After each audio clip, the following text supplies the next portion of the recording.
Hello, everyone. My name is Spencer Walsh. Welcome to today's show. We got a good one for you, as always.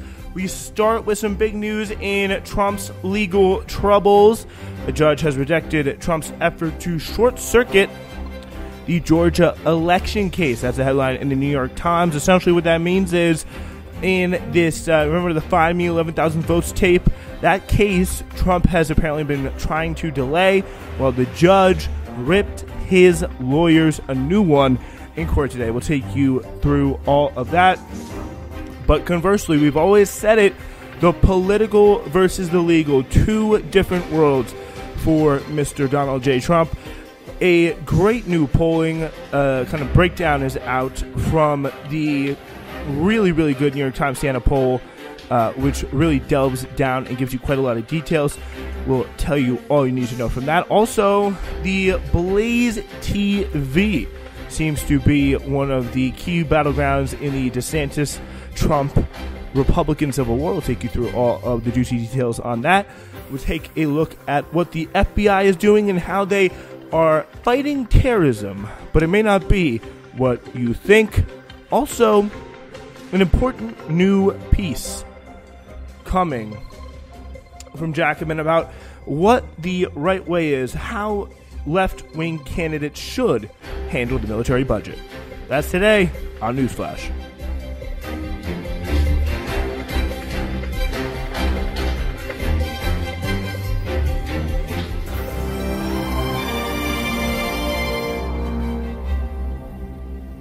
All right, so a very good, very important show for you today.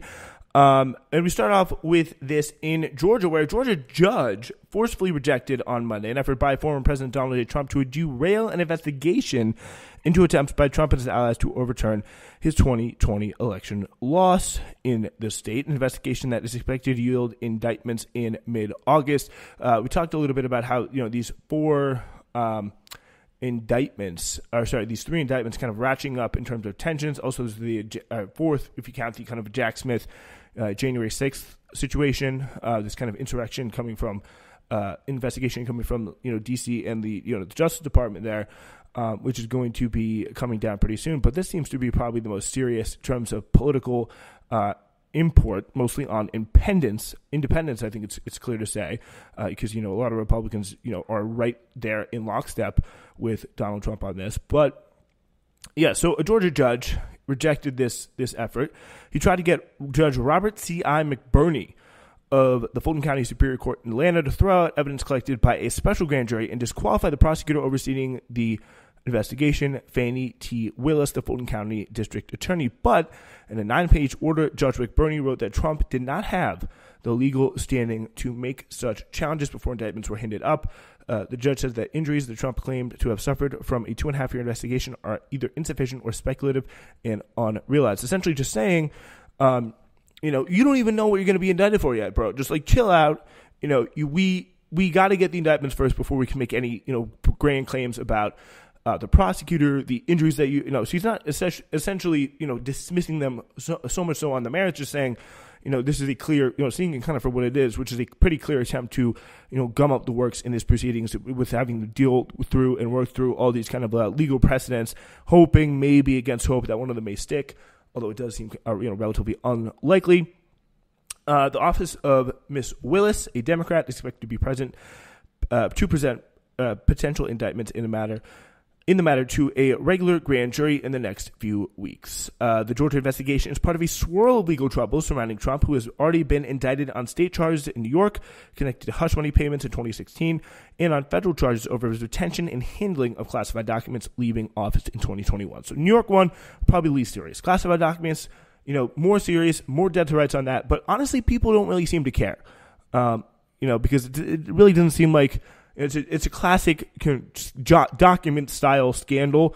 So it's very, very boring. It doesn't really pop out to people maybe in the way that it should, especially with all the other stuff going on in their lives. You really do have to make them care. The bar for scandal is really breaking through, is getting higher and higher and higher. So, with that being said, this seems to be a pretty clear case. This situation of, I think the Find Me 11,000 Votes tape, that did get around a lot of people. Independence, if this stuff is really back in the front, back in the news again, especially as it goes to trial down the road, and we get, tons and tons of, from these four kind of investigations, again, counting that Jack Smith special counsel, you really could get some pretty brutal legal appearances for Trump, especially in the run-up to the campaign. This indictment will be one thing, but we're, talking about a year plus away from voting day. So it's not going to be the end of the world, but if we start to see more and more the drumbeat of kind of headlines about this, it's not going to really piss off the Republicans, but it is going to make some of these committed independents who do for some reason come out and vote, but are, very much in between kind of the vibes of Trump and the vibes of Biden. They may just say, you know what, I don't want to deal with all these legal scandals. It really did seem like he did something bad here. I still want this country to kind of continue functioning as a democracy. So, we're not gonna let this guy back in. It's not going to be necessary. That seems to be the deliberation here. He's also received a target letter as part of a federal investigation into wider efforts to reverse his defeat in the 2020 election, suggesting that he could be indicted again a fourth time. That federal investigation is the Jack Smith. That's his name, right? I'm not tripping here. Jack Smith. That is his name. This special prosecutor. So last week, officials put orange barriers around the Fulton County Courthouse in downtown Atlanta. Willis asked the FBI for protective resources at the court complex and had some members of her staff outfitted with bulletproof vests. She also announced remote work days for many of staff members during the first 3 weeks in August and has asked judges not to schedule other trials for part of that time. A special purpose grand jury, which did not have indictment power, interviewed dozens of witnesses and subpoenaed documents over the course of roughly 7 months. The jury then issued an advisory report recommending that a number of people be indicted on charges of violating Georgia laws. According to the jury forewoman, the specifics of those recommendations have not yet been made public, although the forewoman in a February interview with the New York Times strongly hinted that Trump was among the people recommended for indictment, which, that was kind of a weird interview at the time, but it definitely seems like, this kind of has been allowed to take place, been allowed to take shape. There's going to be endless challenges. There's going to be a narrative made probably about what that forewoman said. But bottom line here is on this, it seems like Donald Trump is going to be in a fair bit of legal trouble, indictments possibly coming soon on this. And it seems like they're going full steam ahead, no questions asked in the Atlanta case. For sure here. But yeah, so the specifics of these recommendations have, again, not yet been made public, but they probably will be within the next 2 to 3 weeks. I cannot believe, by the way, we are in August already. It's about to get cold again. Jesus Christ. But the legal situation here is going to be a little bit different. So legal situation, he's in a lot of trouble. Let's be real. He is in a lot of trouble, but the indictment or the political situation here remains a little bit different, especially as far as the Republican primary is concerned. All right, so let's get into this. This is the really interesting poll here from Nate Cohn and the New York Times, talking about why Trump is so hard to beat. That's the title here, and in the last half century of the modern presidential primaries, no candidate who has led his or her nearest rival by at least 20 points at this stage has ever lost a party nomination. Today, Donald J. Trump's lead over Ron DeSantis is nearly twice as large at 37 points, according to a New York Times Standard College poll of the likely Republican electorate released on Monday morning.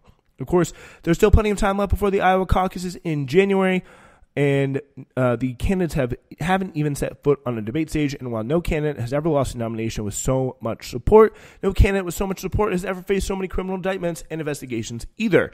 It seems, it's a really, really interesting stuff. Trump is on 54 here. DeSantis is on 17. All the others are on 17 combined. Some of those Ramaswamy surges do not seem to be accurate, but DeSantis is not really pulling anywhere close to what he needs to be to beat Trump here. And then no answer is still on 13. But again, it seems like even if it might be a mistake to call Trump inevitable, the Times Siena data suggests that he commands a seemingly unshakable base of loyal supporters representing more than 1/3 of the Republican electorate. Alone, though, their support is not enough to win Trump the primary, but it is large enough to make him extremely hard to defeat, perhaps every bit as hard as these historical records suggest, a la a lot of what we saw in 2016, that unshakable base of supporters that kept him at 30, 40%. He didn't really ever get to 50. He is, 50 is his kind of floor at this point.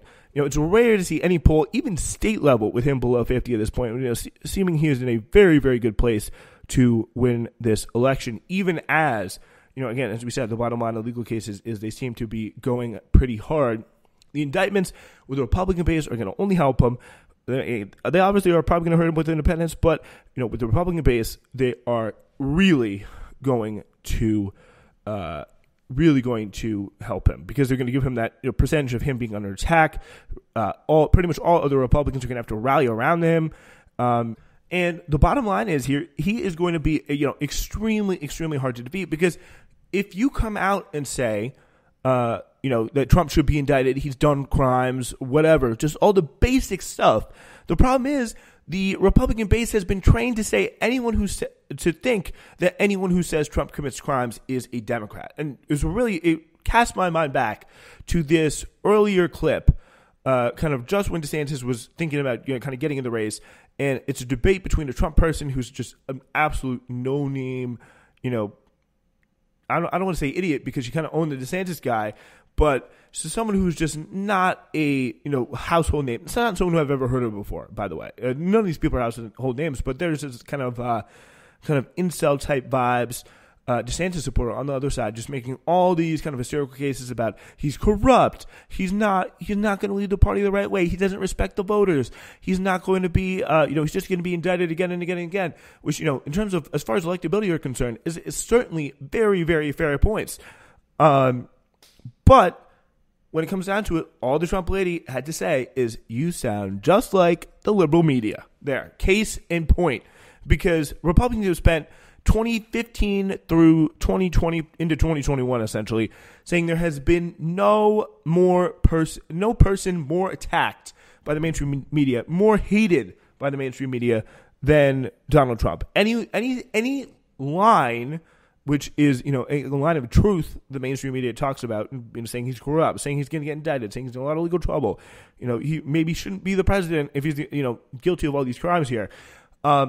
This kind of stuff just reads to a Republican electorate as absolutely toxic. It may as well, if it's coming out of Ron DeSantis or, Rachel Maddow's mouth over at MSNBC, it could make literally no difference, because they hear those words and it's just this little trigger in their brain that completely gets them all wired up. And perhaps most of these people, the hardcores, are the MAGA base.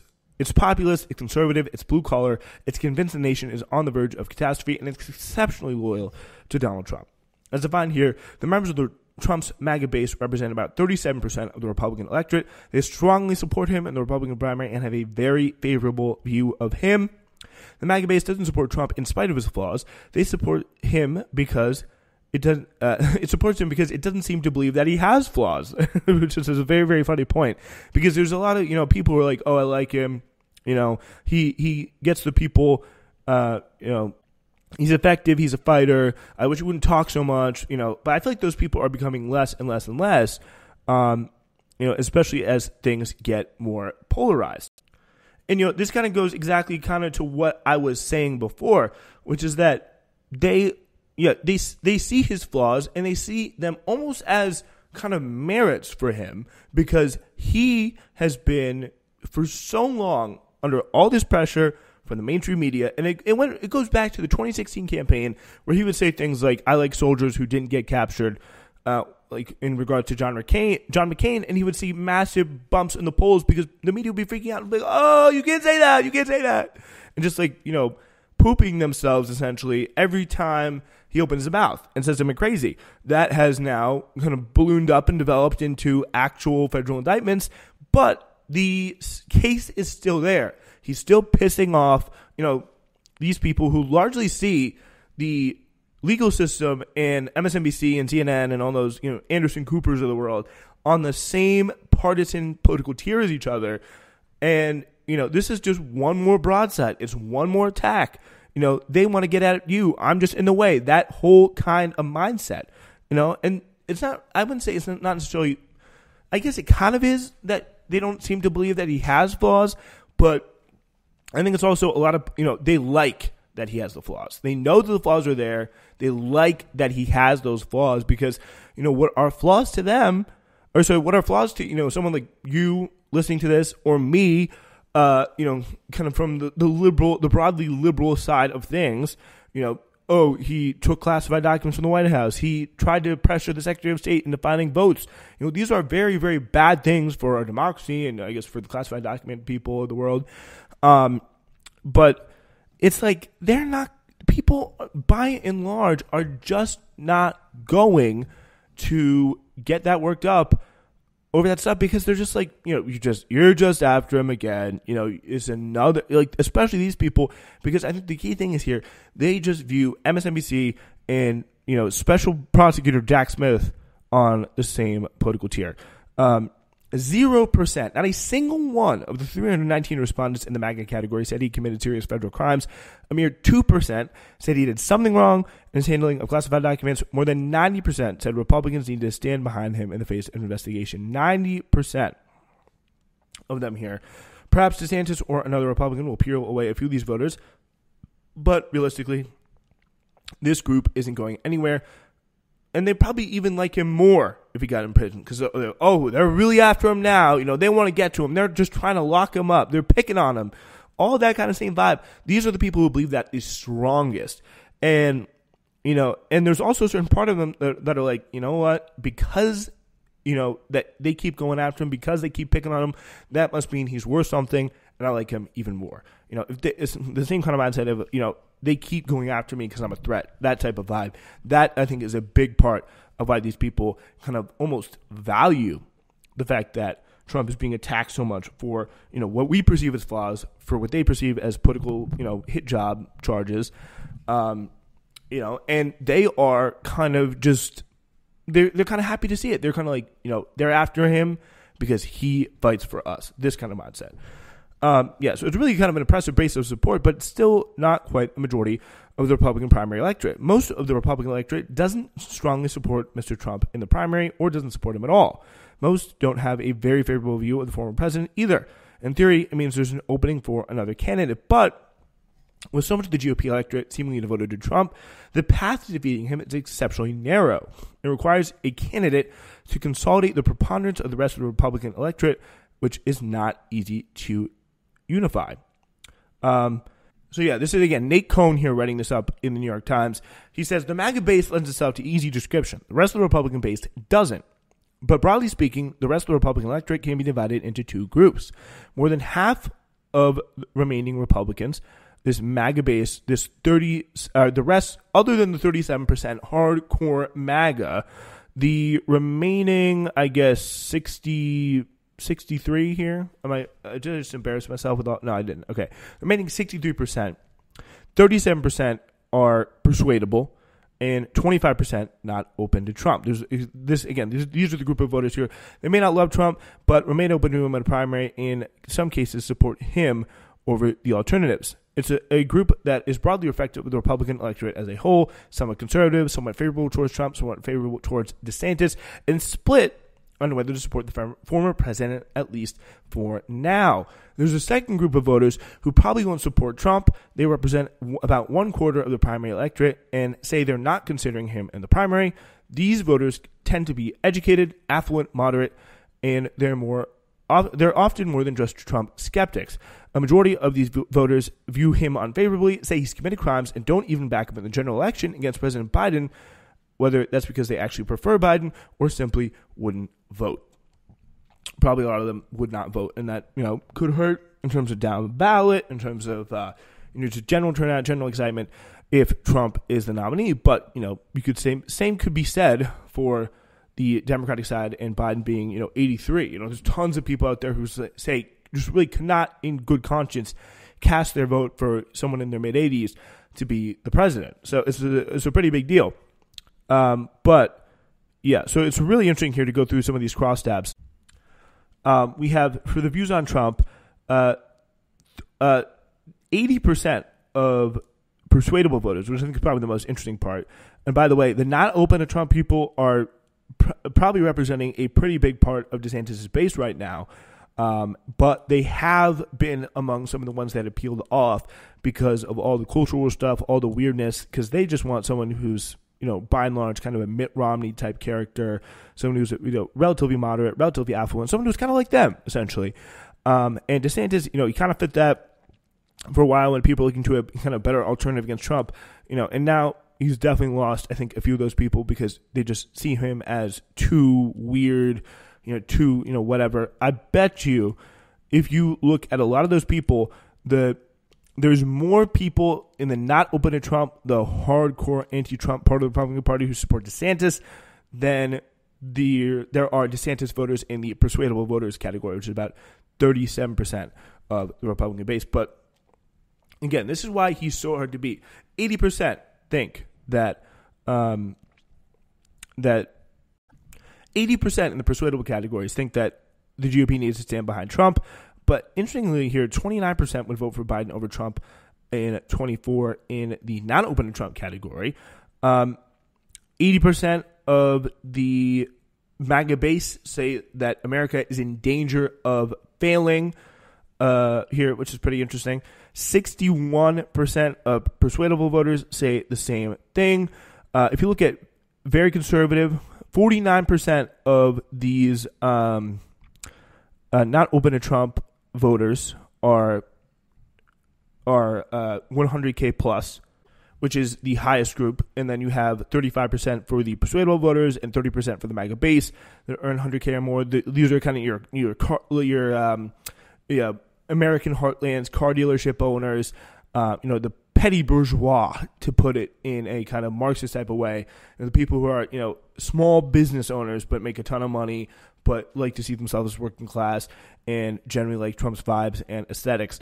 Another kind of interesting thing here that I think is a big part of why Trump wins is there was this other kind of graph of it that talked about the kind of the categories almost of what people think about the characteristics, like fun, better to be Biden, more conservative, more moral, more likable. And DeSantis actually wins among Republican supporters in the moral, likable parts, which, makes sense. But fun, oh boy, does Donald Trump crush. I honestly think that is a not insignificant part of what Republican voters are looking for here. They want someone who's going to be fun, and when they see fun, they can turn on the TV, they can laugh, they can get behind their guy, and they can get excited about politics, which is, for the entertainment value of it, which I think is a very, very big part, increasingly, as more and more, wealthier people participate in politics for a show, the kind of show aspect of it. It's going to be a very, very big part, and it's going to really drive people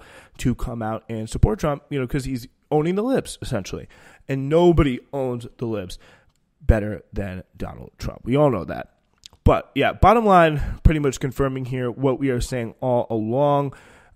Trump is going to be very, very hard to beat because, A, he has that massive chunk of, 40% of the base is essentially locked down for him, the Republican electorate. That is his 40% stronghold base. And, very, there's 25%, a smaller quarter of people who are opposed to Trump. That could be the difference come the general election. But, that very divided, very, kind of persuadable voters, there has been no solid candidate to come in and seize the momentum. That's what Ron DeSantis was supposed to do, but for a variety of reasons, from his unlikability to his focus on cultural issues that were very isolating to his just general weird moments, that strategy has not worked at all. And it's kind of pissing some people off. So this is Blaze TV host Todd Ertzen and Steve Deese. These are kind of, if you look at the, these are kind of the hardcore, these are wealthier, more religious, more socially conservative type conservative people, who just want to focus on the kind of conservative policies. If you're putting them in any kind of category here, I think, they are very conservative. They most likely earn 100K or more. I'd say these are probably persuadable voters. These are, but also, it's kind of safe to say they could be in a little bit of the, not open to Trump category, but obviously would vote for Biden. These are all people with college degrees. These are all people who are, very, very much anti-Trump here too. Let's see how they try and take him down. Trying to convince some of their audience here on the Blaze TV, thinking Steve Dietz and Todd Ertzen to try and go against Trump here. What do you want? This is not fundamentally a Ron DeSantis problem. It doesn't mean that him and his campaign aren't like everybody else, deserve to be held accountable for whatever perceived, like what right now, the optics of this letting people go, that's a challenge. That's legitimate to question. Fine. But there's so much going on here that Steve just laid out. The things we've talked about on the Trump side and the Biden's side, and the fact that it isn't abundantly obvious that he's an alternative, given the proof of concept we have with what's going on in Florida. It's a lot about us. Let me say as a postscript, though, one, and I say this as someone that's been a Governor Ron DeSantis fanboy. I have not, and that's what why I brought this up yesterday. I have not consistently seen the Slayer from Florida. And I don't fault anybody in our audience that wants to see that more consistently than we have so far on the campaign trail. Number two, this is where if our show was later in the day, I might have had a different take. Because, we do this, we're done here at what? Again, talking about the Slayer from Florida, call me crazy, and again, I'm not kind of tied into this conservative media mindset, but honestly, where was this Slayer from Florida mindset? He was always a weird guy. He was always incredibly unlikable within the kind of Republican establishment even. These Congress people wouldn't even endorse him against Trump. They like Trump. They think he's cooler. He just passed a bunch of laws. Like, again, listening to this, I'm starting to think that these people are kind of the persuadable, even kind of the, have the mindset of the Trump people, but have just completely not been paying attention. Because it's like, when has he ever done anything kind of that has garnered anywhere near the same attention as Trump? It's just, or has just kind of clearly become, or just kind of gave off completely hollow, completely, just doing this for the show, doing this for the media, doing this for the, current day news cycle, and just always trying to play catch up, to the current day news cycle and whatever, people on Fox are talking about. And that has never been in any way kind of groundbreaking. I just feel like that is just not there by any stretch of the imagination. And it's just, it's really quite incredible to see these people who are supposedly, way more tied into the Republican Party, that this stuff, especially when put up against the charisma of Trump, was just going to fall completely flat. 1 Central, 2 Eastern. Yeah. His messaging late in the afternoon on Fox last night, again today, is very much in line on several fronts with what we were talking about yesterday. So I should note that. Next, we go to Mr. T. Did you want to say something? Sorry, Todd. But he's doing right now what he understands he has to do, but he doesn't. He doesn't want the show. Maybe you do. He doesn't want to. He wants to govern. He has. But you got to show a little leg to get him to the altar. You have to give him a little show to get to govern. You have to give him some. That's just human nature, Todd. We're not formulaic constructs. He's given plenty. I really want to grow up. I really want to adult. Everybody, I don't want to grow up. I'm a Toys R Us kid. I'm a MAGA Inc. kid. Most people don't want. He's showing plenty. He's showing plenty. Which part about him really is so unsatisfying? What, the family life? He's a loser at the end of the day. That's the bottom line. He is a loser. The stink of loser comes off him all next to Trump. All Trump has to do is come out and say, he was begging for my endorsement like a dog and I put him in there. Like, that's all he needs to say. Over. Done.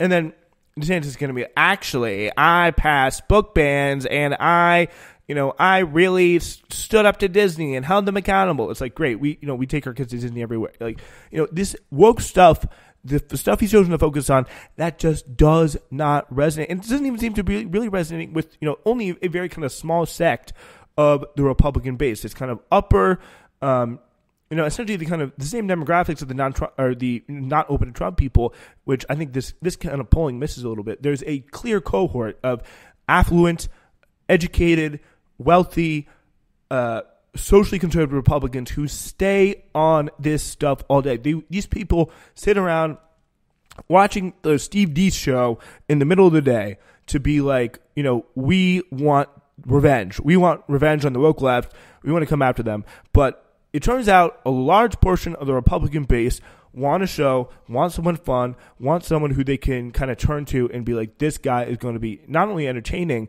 but, is going to really kind of piss people off in the right way.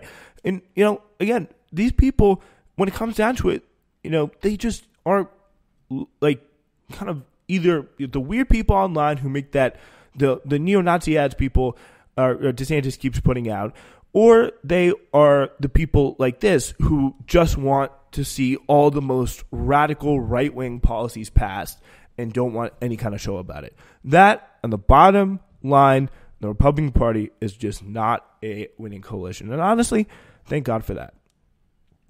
All right, let's go now to our next story here. And this is from the FBI and a report on the FBI in The Intercept.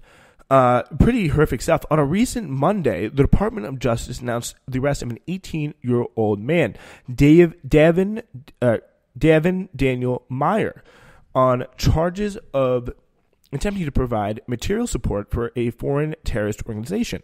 Meyer had been arrested the previous Friday, July 14th, on Denver International Airport. This is someone who's 18 years old, essentially, a little kid, at a Denver International Airport as he tried to board a flight to Turkey. Meyer thought he was going to the Turkish city of Ankara for a rendezvous with members of the ISIS terrorist group. But in a press release announcing the arrest, the Justice Department said that Meyer had been caught after he pledged an oath of allegiance to the leader of ISIS and intended to travel to serve as a fighter for ISIS in Iraq.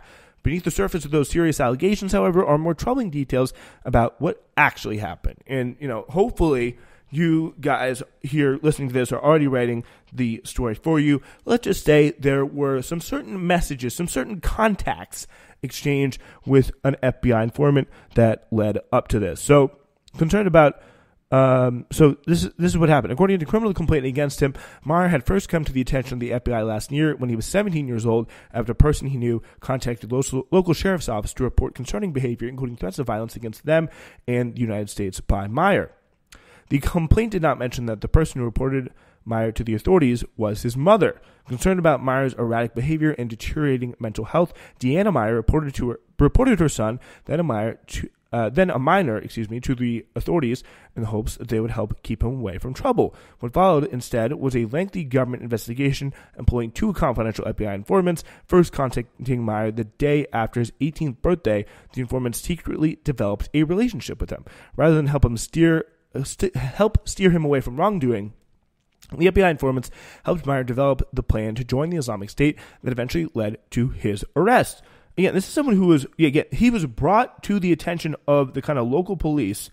He was kind of brought to the, attention of the, by someone who, has trust in the police, has trust in the system of law enforcement, all that stuff. And what they did is they called up the FBI and they were like, well, this is someone who's, making violent threats against the United States. And I guess that sets off some sort of alarm bell in their head, where, they get this guy on Facebook, they start to, are you depressed? Are you feeling bad? Do you feel like you want to take some action, take some control back in your life or something like that? Deteriorating mental health, all this, really struggling young kid in the country. And, they work him up, they get him all charged up, and they're like, hey, up until the point of, who really hates America is ISIS. You could really pledge allegiance to ISIS. That would do you some good. And it's really, really horrific. In a hearing last week to determine whether Meyer would be held in custody while awaiting trial, his mother testified that she had tried to get help from the police to aid her son, who had suffered from mental illness for years and made threats of violence against her since he was 14 years old. And again, this is kind of what she gets instead. Meyer had previously spent 8 months between 2021 and 22 in a facility focused on mental health and behavior treatment, according to the affidavit. He'd been diagnosed with autism, clinical depression, and a range of anxiety and mood disorders. Jesus. Diagnosis of which the government was aware and even referenced in the criminal complaint. all while still a minor. Meyer exposed white supremacist beliefs and still grappling with a range of diagnosed mental illness, then developed an interest in extremist Islam online. The behavior had alarmed his mother. I'd exhausted all private routes, Deanna Meyer said in the hearing, explaining her original decision to contact the local sheriff's office for help with her child. I was more concerned about ideology and where that would go. If convicted on the charges, Meyer could face up to 20 years in prison. Yet his family and lawyers say that he's been a victim of the FBI sting operation that groomed him for the very crime for which he was arrested. It was the wrong place to go for help in going to law enforcement. They represented themselves as facilitators and fanned the flames of what they condemn now. So Meyer's lawyer, David Kaplan, at the hearing, which I think is a very, very good point. And it really shows you just, one more American hopefully finally getting the wool pulled off their eyes of, what the police state really is. And it kind of works in concert, from the, overall kind of surveillance and just the local kind of, boots on the ground, friendly faces, your local sheriffs people. When you see them in the cars, most Americans, when they see sheriffs, police officers in their cars, unless they're trying to catch them down for a speeding ticket, they're going to feel a little bit safer. They're going to feel these are trusted figures of authority in millions and millions of people in small towns all across America, and big towns as well. Like it's a sign of calm. When the sheriff comes, the police comes, you can sort this out, etc. And then what do you get? You get a pretty major turn from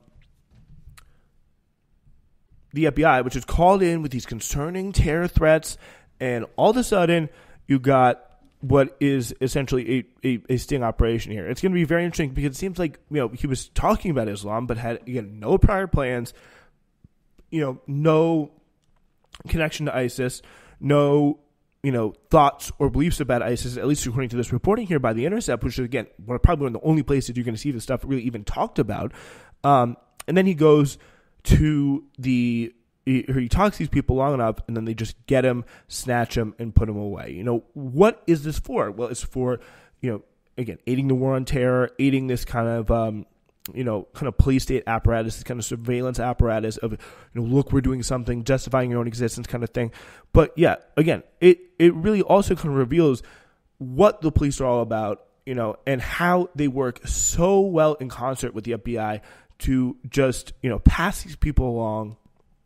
And always, when you have a hammer, everything looks like a nail. This is a classic situation of that, trying to see. I mean, I'm sure there were some people in that police department who was like, oh, this guy's a real threat. Oh, he could be the next, Pulse nightclub shooter or something like that.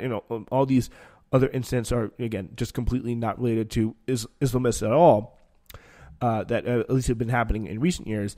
But, I think it was a really, really good quote here that kind of sums it up. It was the wrong place to go for help in going to law enforcement, said Meyer's lawyer, David Kaplan. They represented themselves as facilitators and fanned the flames of what they condemn now. So a really kind of incredible story, and a real kind of reflection of what is a lot of very common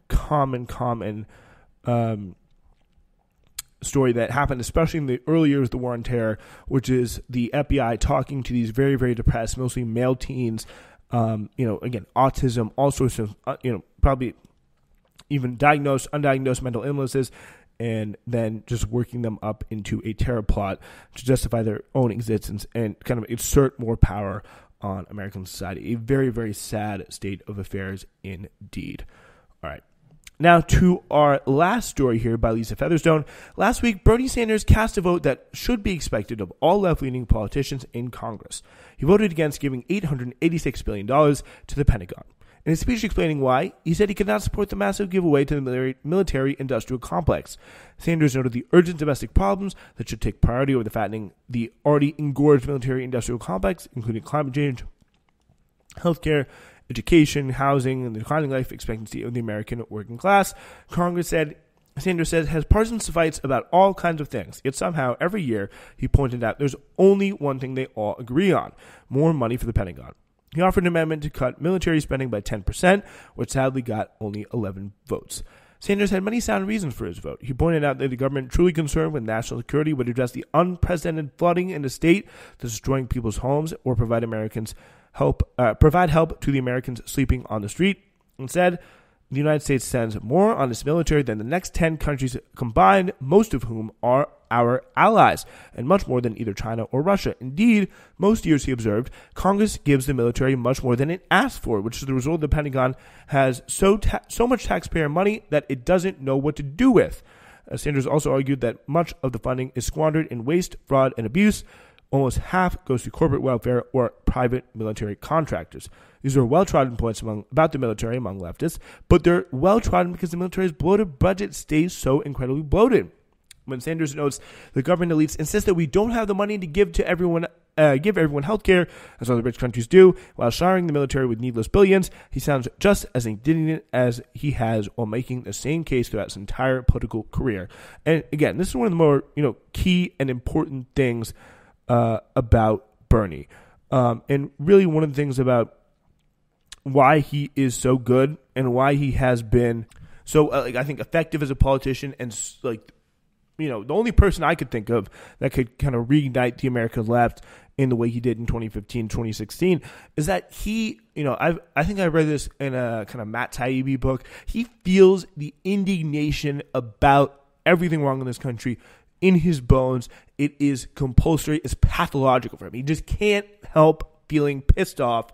He can't help feeling, like there is something or someone, that is, all the things that we can see, kind of on the news and say, oh, that sucks. It's a tough situation, but you kind of forget about it. You kind of push it out of your mind because there's nothing you can really do about it in the moment. He feels that, he really does deep in his bones, and that's why he's able to get up there and kind of beat the drum, say the same things over and over again.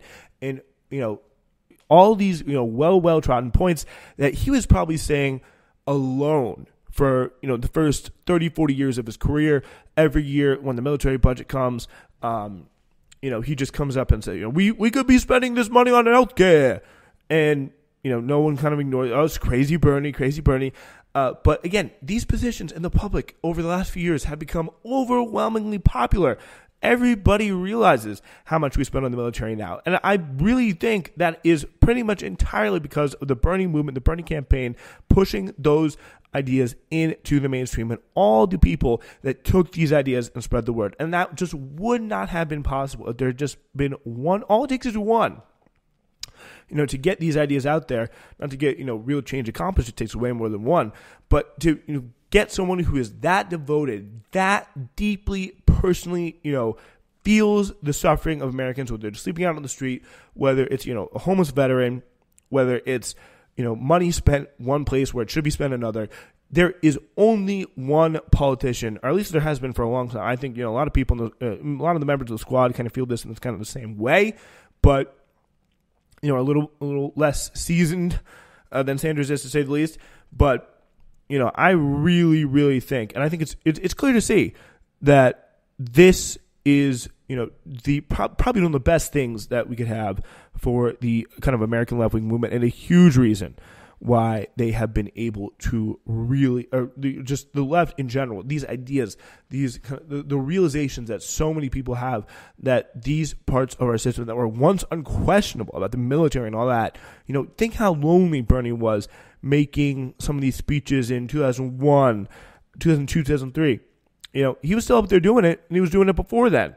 But finally, it seems he does not have to be so alone anymore, at least in the polls. Obviously, the next step, though, is making that, that organizing that resistance into a coherent political movement, which is, again, very much easier said than done. But, Bernie, he, again, the Socialist Center showed leadership with his speech and no vote on the military budget. On Thursday night, 5 other Democrats in the Senate joined him in voting no, including Ed Markey, Cory Booker, and Elizabeth Warren. A few otherwise horrific Republicans did the same, including J.D. Vance. Opposition to all military budgets is a low bar for left politicians, and it's one that all progressive constituencies should demand. They're from Lisa Featherstone in Jacobin, having her say on this situation. But again, the value of Bernie coming out there and saying this and doing it in the way he has done, and, putting that real righteous indignation that he feels so deeply out on the floor just cannot be overstated. All right, we are back on Wednesday. It's Newsflash.